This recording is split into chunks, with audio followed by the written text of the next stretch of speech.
තෙත ජොකා මදිද්දියන පරාට සුවඳට පොඩි ටිකක් දාගෙන කත හැකි යකෝ. ඒ සුවඳ අම්මේ සුවඳ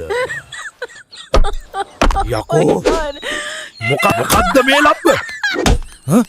කී පාරක් ගැහුවද පැලෙන්නෙම නෑනේ. හිටපන්ක.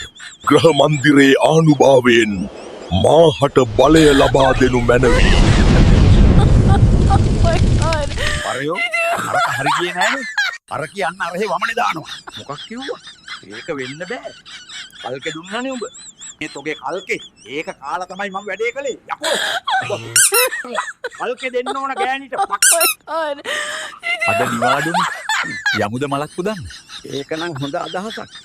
හිටපන් මම ඇඳුමක් දාගෙන එන්න. ඇයි ඒ ඇඳුම් මාරු කරන්න යන්නේ? යකෝ මෙහෙම පන්සලට යන්න පුළුවන්ද? මොගල්ද ජොයින්ට් එකක් ගහන්න කතා කළේ. නාකී මැන්ටලේ. තෝ ඉතින් හරියට කියන්න එපයි බූරුවා.